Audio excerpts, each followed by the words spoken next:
The world is on a knife edge. There's over 100 armed conflicts currently taking place right across the globe. Some of these are new, others have been going on for decades, but each week we'll break down everything you need to know to understand the battles shaping the world today. Welcome to the War Zone. I'm Maddie, Hale. This week we're looking at Haiti and the country's brutal gang war. Haiti has long been blighted by conflict, but since the beginning in 2020, the gang war has led to over 6,000 deaths, including more than 1,500 this year already. Around 200 different gangs control 80 to 90% of the capital of Port-au-Prince. More than 360,000 have been forced to leave their homes, and 1.4 million people are currently at risk of starvation. Here to share his expert analysis on is author and journalist Michael Deibert, who's been following the conflict in Haiti for over 25 years. Michael, for someone who is completely unaware of what is happening or what has been happening in Haiti, in your words and experience, what is the situation? Essentially, the situation as it exists in Haiti now is that you had kind of politically aligned gangs that had been used by various political actors in the country for about 20 years, a little more than that, that in recent years have become able to operate with an increased degree of autonomy, who now are basically kind of running wild and control about 80% of the capital and various other parts of the country as well.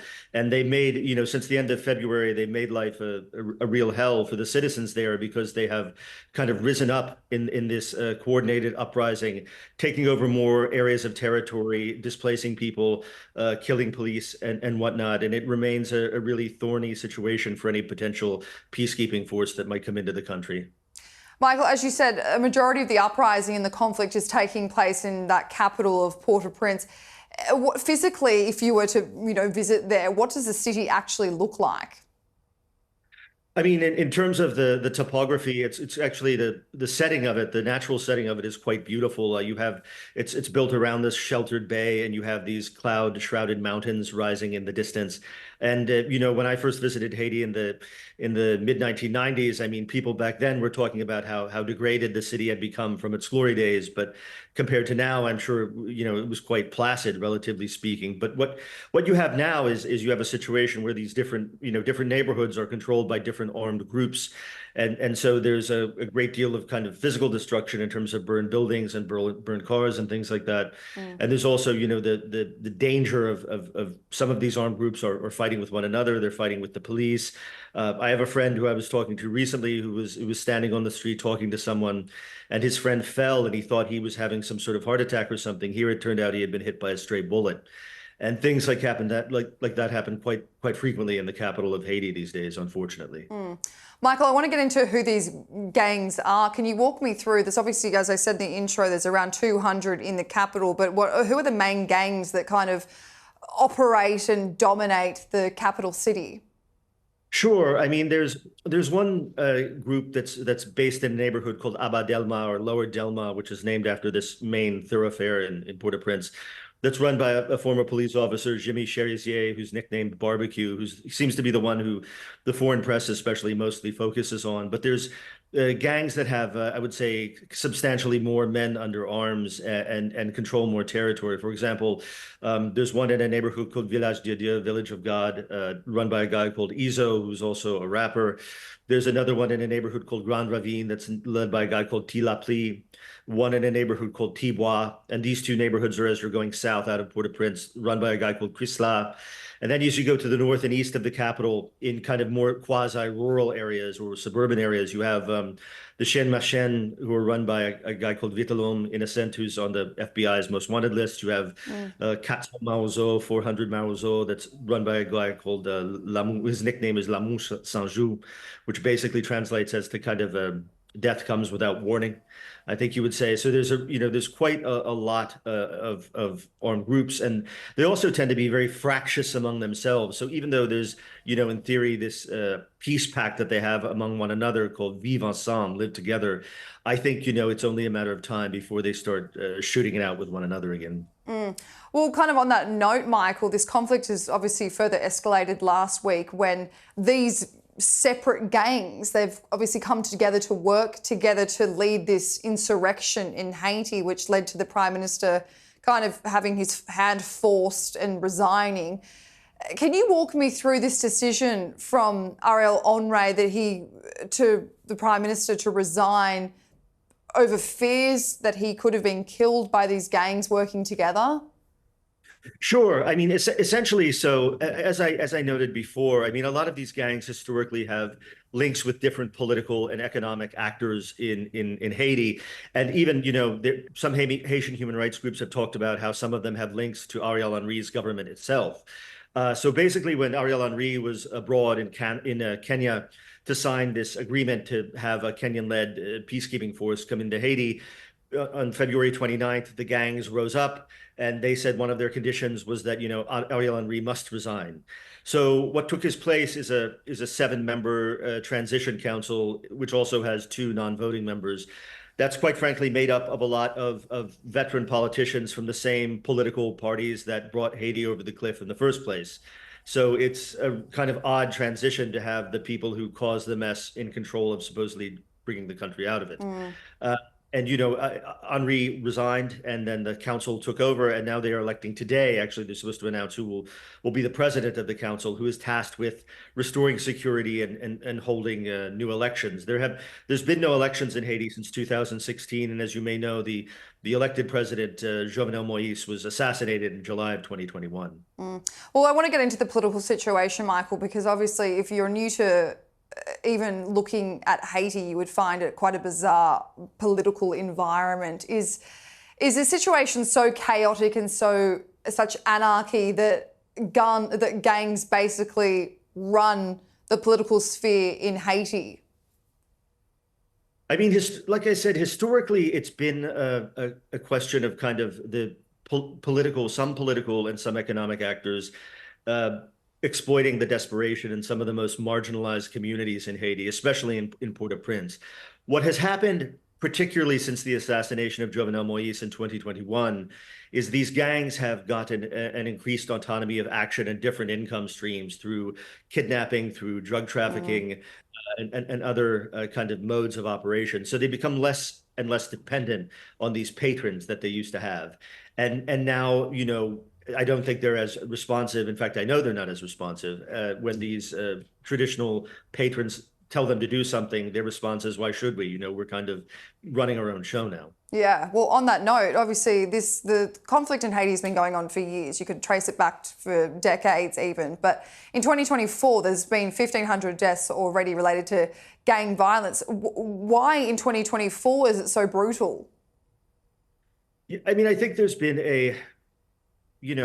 there's the more that the political and economic actors supported these gangs, the weaker and weaker the state got. So the state that already had a really marginal presence in a lot of these deprived neighborhoods became even less and less present. So these armed groups became the de facto authority and felt like they could operate with a lot more impunity. I will say, since February 29th, since this last chapter of the rebellion began, the Haitian police and Haitian army have behaved quite bravely in a lot of instances, kind of defending the airport, defending the National Palace against these gangs who have very, very serious weaponry, much of it procured from gun shops in the United States, which is another aspect of the conflict that's really problematic, is that the liberal gun laws in the United States have allowed a real river of iron to kind of flow south to Port-au-Prince for quite a number of years now. Michael, kind of getting back into, well, I guess since February and this insurrection, the latest rebellion, as you say, one of the things that struck out to me is, gang members quite literally freeing thousands of criminals from jail. Can you walk me through what happened in this insurrection? Yeah, I mean, it's interesting. I mean, Haiti has kind of a history of politically significant jailbreaks, I guess you might say. There was one in 2002 in a northern city called Gonaïves, and there was another one in 2004 in Port-au-Prince.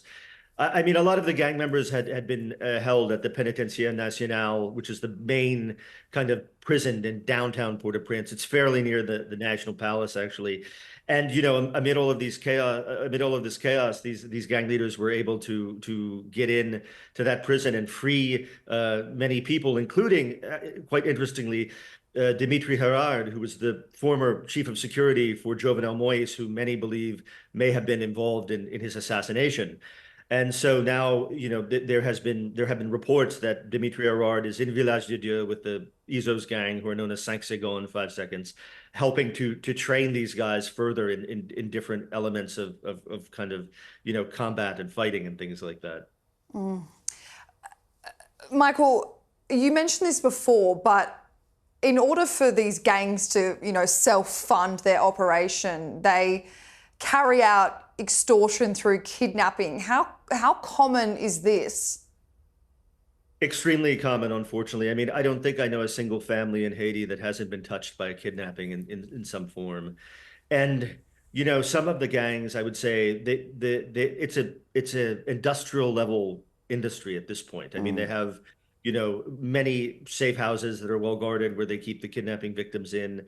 And, and there's some gangs that treat the captives more brutally than others, I would say.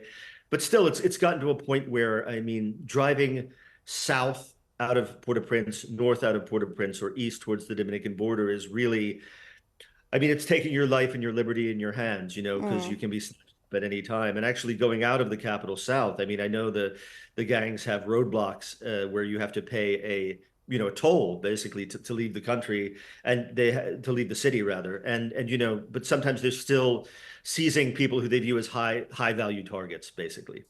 Are gang members using sexual violence to kind of, seek revenge on competitive gangs?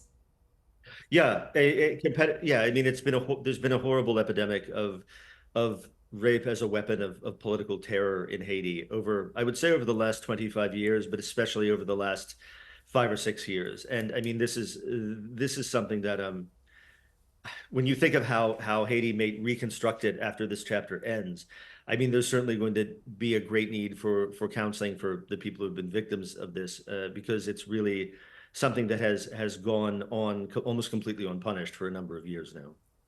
Michael, since that insurrection in the last few months, how has the situation changed drastically worsened, I should say, for Haitian civilians?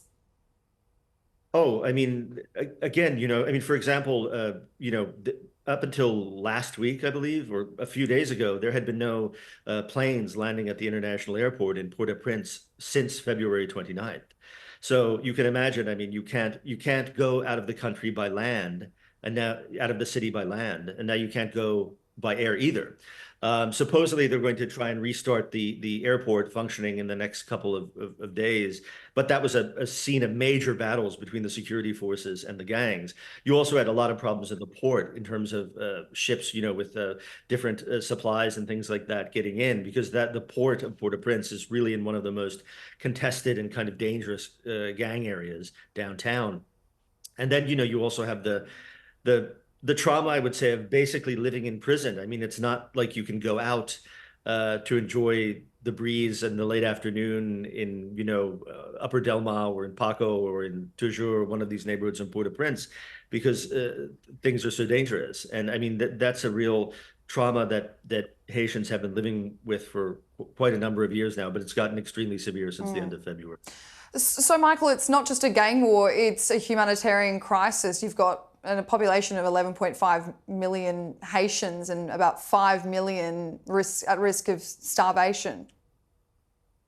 Yeah, that's correct. And I mean, the situation in terms of Haiti's ability to produce its own food, I mean, that's something that crisis kind of goes back to the mid-1990s. I mean, there was what they call the structural adjustment plan that was imposed on Haiti by kind of outside powers, and one of the conditions of it was essentially that Haiti would lower its tariff on imported rice, which maybe sounds like a kind of a minor thing, but that was one of the backbones of the rural economy in Haiti. And so Haiti was flooded by all this imported rice from places like Arkansas and whatnot, and the local farmers couldn't compete. A lot of them ended up moving into these really poor neighborhoods in the capital, and their sons became the first generation of these kind of gangsters in the late 1990s and early 2000s. Well, in that time period, Michael, the United States was heavily involved, especially the Clinton administration. Did the US help or hurt the situation in Haiti? I mean, having seen kind of diplomacy up close. I don't think there was this Machiavellian plan to kind of derail Haiti that some people think. I mean, I think that's giving a little bit too much credit for how high on the list of priorities Haiti was in Washington, D.C. But the U.S. government and others certainly have, with that example of the tariff on imported rice, for example, that was an extremely destructive thing for kind of Haiti's social fabric. I mean, another thing that was supported by the international community that turned out to be a disaster was the disbandment of the Haitian army in 1995.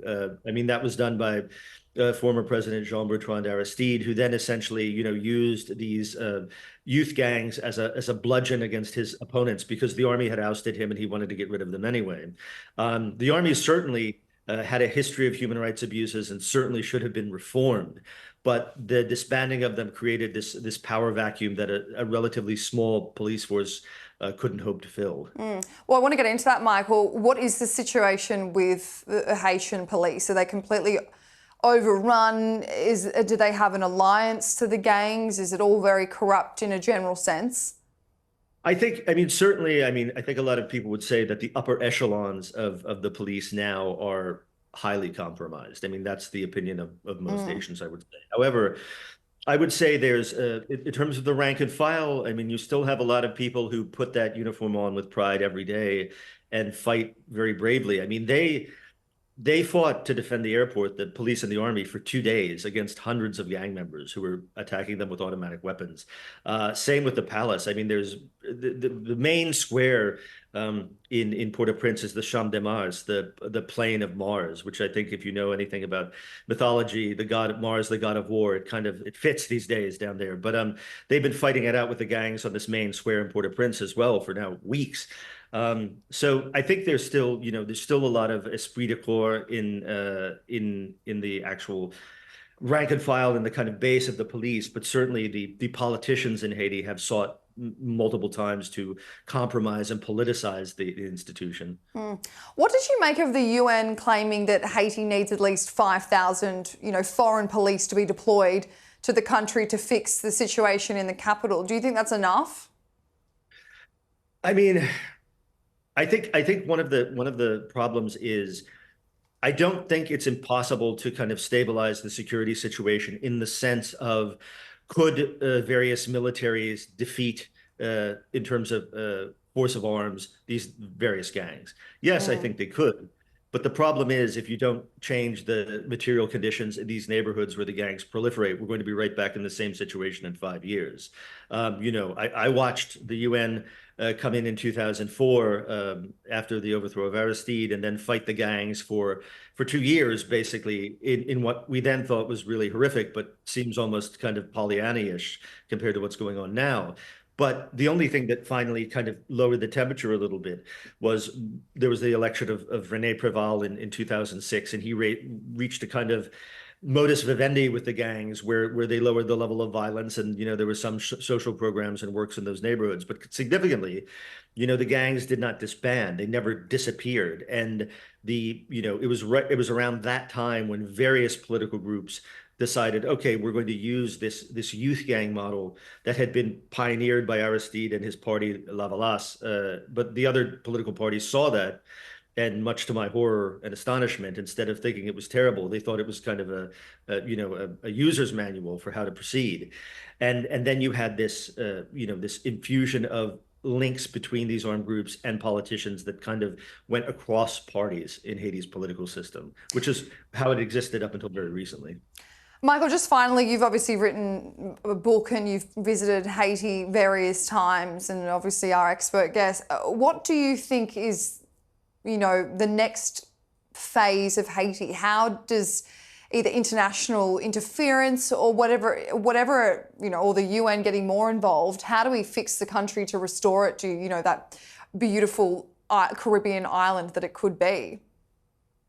I think, there is a great deal of patriotism and heroism in average Haitians that you see every day who go about their lives, facing down situations and circumstances that I think would break most people. But I think what we need to do the best aid that could be given to Haiti, so to speak, by the international community is to kind of support the good actors and the decent actors in Haitian society in rebuilding the country. And I think one thing that could be really helpful would be to have some sort of, internationally supported but not run body that would investigate organized crime and its connections to political and economic actors in Haiti, similar to what you had in Guatemala after the Civil War ended there in the mid-1990s. There needs to be some kind of sustained mechanism by which this can be prevented from happening again. And certainly there are people in Haiti who are capable of directing that. Michael Deibert, thank you so much for your time today. Thank you very much. That's all we have time for this week on The War Zone. Catch us next week, the same time.